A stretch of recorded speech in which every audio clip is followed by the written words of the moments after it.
3 mois plus tard, Patrice Genet reste suspendu à ses rendez-vous médicaux.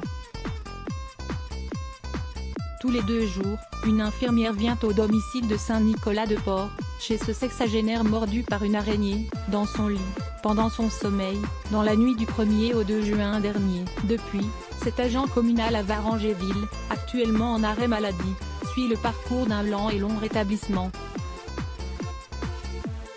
Et s'il arbore encore un impressionnant pansement à la main gauche, ce père de famille a conscience d'avoir évité l'amputation du bras. L'hypothèse a été envisagée par le corps médical, luttant contre la nécrose grandissante avec antibiotiques et opérations chirurgicales, 4 au total. Mais la situation a pu se rétablir au fil des semaines. Le docteur Christine Tournou, médecin au centre anti-poison et toxicovigilance de Nancy, en général, douleur et œdème passent au bout de quelques jours.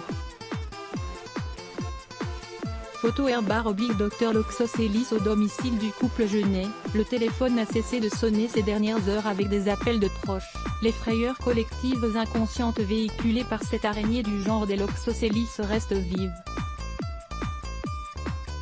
Il en existe quelques espèces en France, précise Christine Tournou, médecin au centre anti-poison et toxicovigilance de Nancy. Elles proviennent de pays du sud des États-Unis. Si on en retrouve parfois dans le sud de l'Hexagone ou dans d'autres pays étrangers, leur présence dans l'est de la France est rare, et les morsures restent exceptionnelles. Le venin que l'animal est susceptible de diffuser peut produire des nécroses locales avec mort cellulaire par endroits. On peut constater des douleurs, des œdèmes, mais qui en général passent au bout de quelques jours. Une dégradation de l'état de santé ultérieure ne se produit que très rarement, et est à rapprocher d'une probable déficience du système immunitaire. Employé communal travaillant aux espaces verts à Varangéville, Patrice Genet n'a pas fait mystère de son allergie aux piqûres d'insectes. Quelques années plus tôt, il a fait l'objet d'une désensibilisation aux piqûres de guêpes. L'araignée n'attaque pas, précision nécessaire, rappelée par le docteur Tournou.